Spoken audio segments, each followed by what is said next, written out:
Hola a todos los participantes de este congreso, muchísimas gracias por la invitación, sobre todo para compartir algunas reflexiones en relación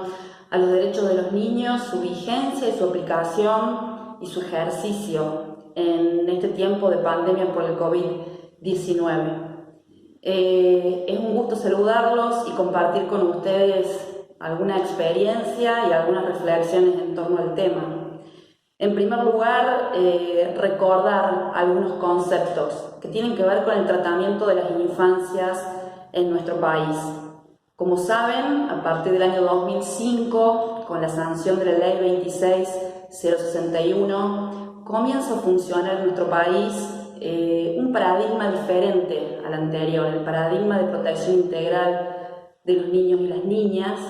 y que se diferencia del paradigma anterior, vigente desde 1919, que es el paradigma del patronato. Este paradigma que refleja un poco la doctrina de la situación irregular, planteaba un tratamiento diferenciado, por lo menos en términos jurídicos, de las infancias. Así, este paradigma del patronato o la doctrina de la situación irregular diferenciaba a los menores infractores, menores pobres, de los niños socialmente adaptados. Estos menores que distinguía la ley debían ser objeto de tutela por parte del Estado. Entonces, este paradigma del patronato vigente hasta el 2005 entendía a los niños y las niñas como objeto de protección del derecho. A partir del año 2005 y entrando ya a este paradigma de la protección integral, los niños y las niñas son considerados sujetos plenos de derecho. Esto cambia la óptica, por supuesto, o debiera cambiar la óptica de las infancias en nuestro país, desde el tratamiento legislativo, judicial, administrativo y sobre todo también en términos educativos y en todo lo que tiene que ver con el desarrollo pleno de su vida. En ese sentido, la Convención de los Derechos del Niño, que tiene por supuesto anterioridad a esta ley del 2005 que les refiero, esta Convención de los Derechos del Niño y la Declaración de los Derechos del Niño tiene un encaje bastante armonioso con el paradigma de la protección, en cuanto establece derechos universales de los niños y las niñas y las obligaciones de los Estados parte para reconocer estos derechos. En esta enumeración bastante larga de los derechos de los niños podemos agruparlos en 4 principios fundamentales, que es la no discriminación, y esto es un elemento importante pensando sobre todo en nuestra legislación anterior y en el paradigma del patronato que distinguía a los menores de los niños. Entonces, este principio fundamental de la Convención en relación a la no discriminación termina jugando de manera armónica en nuestra legislación actual. Otro principio fundamental es el interés superior del niño y la niña, así como también el derecho a la vida, a la supervivencia, al desarrollo. Ahí entran en juego el derecho a la identidad, el derecho a alimentarse, a la salud, etc. Y finalmente un cuarto derecho fundamental o un principio fundamental, que es el derecho a la participación. Por supuesto, un derecho ausente en el esquema anterior de la doctrina del patronato, de la doctrina de la situación irregular. Y la Convención habla de que tienen derecho a ser oídos. Hay algunas discusiones hoy respecto a que debieran ser escuchados más que oídos, ¿no? Sabiendo hoy la diferencia entre oír y escuchar. Pero esos son los 4 principios fundamentales de la Convención de los Derechos de los Niños, que de nuevo juega armónicamente este instrumento con la legislación vigente en nuestro paradigma actual de protección integral de los niños. Y permítanme detenerme en uno de los derechos de los niños y las niñas, que es el derecho al juego, a la recreación, al deporte, al esparcimiento. A veces es complicado que se comprenda la importancia del derecho a jugar, tal vez intentamos a veces dar alguna preeminencia a determinado derecho por sobre el otro, no lo tienen, no hay derechos que tengan preeminencia sobre el otro, salvo el derecho a la vida, porque así es parte de nuestro sistema jurídico, pero el derecho al juego y al esparcimiento es un derecho importante. ¿Y por qué es importante este derecho cuyos titulares son los niños y las niñas y que todos los demás tenemos la obligación de garantizarlo, empezando por el Estado, las familias y demás agentes educadores de los niños y las niñas? Primero porque el juego es esencial para la salud y para el bienestar de niños y niñas. El juego y la recreación promueven el desarrollo de la creatividad, de la imaginación, de la confianza en sí mismos. El juego es un espacio que permite que los chicos y las chicas puedan desarrollar actividades en un marco que tiene reglas. Y la capacidad de poder comprender esas reglas, jugar con las reglas, cuestionar las reglas, lo que implica no cumplir las reglas, alguna eventual sanción en el mundo del juego, es lo que les permite desarrollar habilidades que tienen que ver con lo social, que tienen que ver con las vinculaciones y con las relaciones interpersonales que van desarrollando en el juego. El juego es una muestra de las reglas de la sociedad. Y cómo los niños y las niñas se van comportando en el juego también marcan una parte importante de su desarrollo respecto de cómo ellos juegan en este juego de la sociedad.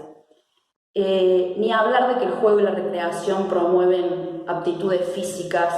cognitivas, sociales y también emocionales.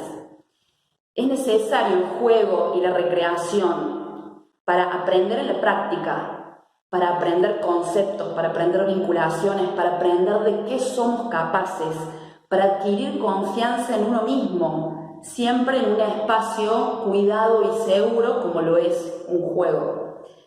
Permite también explorar y percibir el mundo. El juego es un pequeño mundo, con reglas, con roles, con tareas asignadas para lograr objetivos, a veces individuales y a veces colectivos, y todas estas son percepciones que los niños y las niñas adquieren del mundo. Permite experimentar nuevas ideas que pueden ser colocadas en el juego y también pasan por el proceso de que si esas ideas son aceptadas por el resto o no, tal vez como nuevas reglas o como nuevos modos de jugar. Y eso también genera no solo confianza en uno mismo, sino la capacidad de poder compartir con otros y con otras aquellas cosas que podemos pensar como innovadoras dentro del juego. Permite también experimentar roles, distintas posiciones en distintos juegos, en distintos deportes, con reglas claras,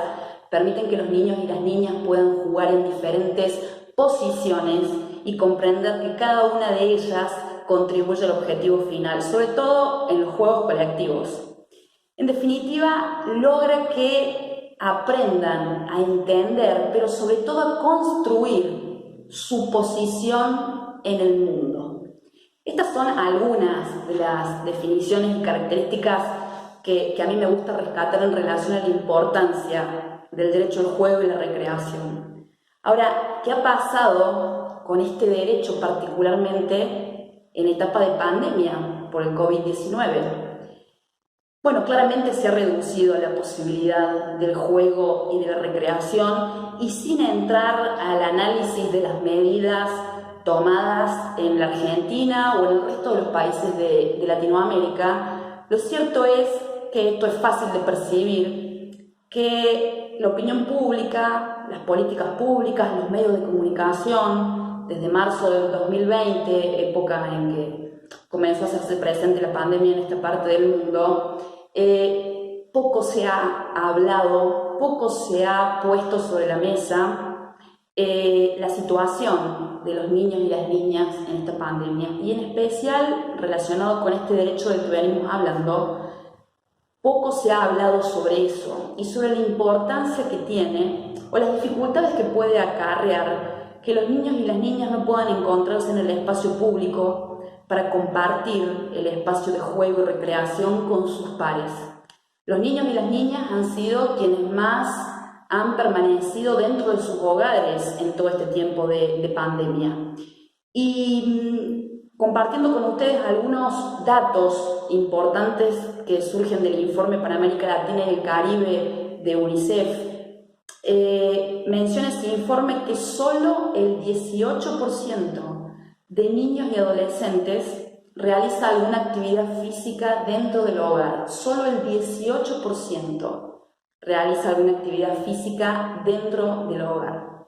Otro dato que es interesante extraer de este informe, los efectos de lo que venimos conversando, es que más del 80% de niños y adolescentes manifiestan que pasan más tiempo frente a la pantalla que jugando. Y esto resultan datos alarmantes, resultan datos de los cuales tenemos que ocuparnos, y en este sentido tenemos que ocuparnos, me refiero a todo el concierto de la sociedad argentina, desde distintos lugares, de la educación formal, de la educación no formal, de las organizaciones sociales, del Estado, de todo tipo de organizaciones ocupadas y preocupadas por el bienestar de los niños y las niñas. Estos datos son alarmantes, estos datos nos permiten inferir cómo se ha perdido el espacio de juego y el esparcimiento, producto, por supuesto, de las restricciones en relación a la pandemia. Pero tal vez estos datos nos sirvan para repensarnos cómo debemos actuar en relación a este derecho cuando empecemos a transitar la pospandemia. Hay un dato más de este informe de UNICEF que me parece interesante prender todas las alertas, y que es que más del 60% de adolescentes y jóvenes manifiestan sentirse más angustiados e intranquilos por la incertidumbre que genera la pandemia. Este es un dato que no puede pasar por alto porque claramente la incertidumbre frente a la pandemia y todas las consecuencias que puede generar esto en relación a niños y adolescentes afecta en alguna manera la salud mental de una parte de la población a la cual tenemos que atender. Entonces, en este escenario en donde desde marzo del 2020 a la fecha se ha reducido considerablemente el tiempo y el espacio para el ejercicio pleno de este derecho, del derecho al juego y al esparcimiento, al deporte y a la dispersión, entendiendo todas aquellas ventajas para el desarrollo de niños y niñas que tiene el juego, es importante seguir haciendo todos los esfuerzos necesarios desde todos los sectores para poder crear conciencia sobre la importancia de la protección de los derechos de los niños y las niñas. Tenemos que generar alianzas, también redes de trabajo y contención entre organizaciones de todo tipo, sobre todo organizaciones ocupadas y preocupadas por los niños y las niñas de nuestro país, para que de manera sostenible podamos atender su salud física y emocional, que se ha visto afectada en estos tiempos. También es importante fomentar y generar algún tipo de conciencia en las familias, la práctica del deporte, la práctica del juego. Algunos sectores de la Argentina es posible que todavía se pueda jugar en la plaza del barrio, y en otros sectores de nuestro país, en otros contextos, tal vez el juego deberá ser en entornos un poco más seguros y cuidados, pero en definitiva el juego y el esparcimiento es lo que produce todo este desarrollo emocional, físico, cognitivo que hablábamos hace un rato. En este sentido también es importante recomendar a todas las familias, a todos los niños, las niñas, adolescentes y jóvenes que puedan acercarse a alguna práctica de movimiento Scout. El movimiento Scout está presente en la Argentina hace más de 100 años y hace más de 100 años se ocupa y se preocupa por el bienestar de niños y niñas, donde a través de su método educativo, que contempla entre otras cosas el aprender haciendo, el aprender jugando, donde los niños y las niñas son protagonistas de sus propias decisiones en un espacio cuidado, en un espacio seguro, donde el error también es parte del aprendizaje, donde adquieren confianza en sí mismos y habilidades para la vida. El movimiento Scout educa en valores a través, como les decía, del juego. Es parte de la educación no formal y que creo que cuando empecemos a transitar la pospandemia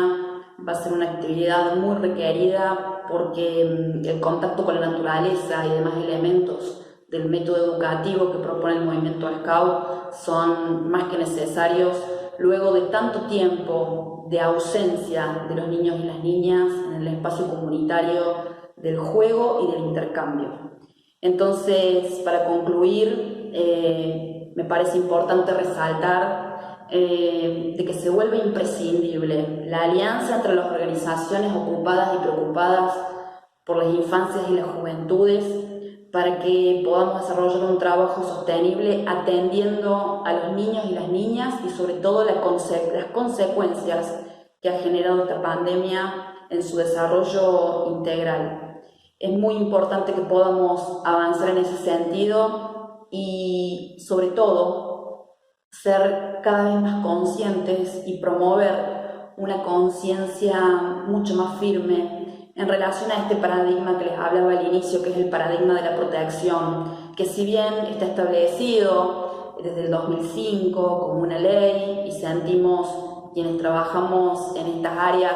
sentimos que hemos abandonado de alguna manera el paradigma del patronato, la doctrina de la situación irregular, pero también somos muy conscientes de todo aquello que falta instrumentar, sobre todo transversalmente, en todas las áreas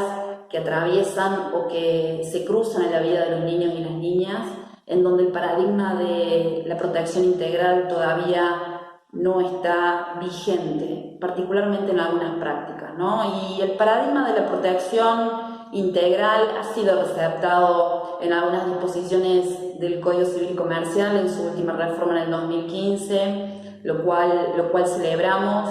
y todavía nos falta como sociedad argentina hacer que lo escrito en el puño de letra de la ley pueda ser algo en lo que estemos convencidos como sociedad argentina, sobre todo para poder brindar el lugar a los niños, las niñas, adolescentes y jóvenes, un lugar de protagonismo como ciudadanos del hoy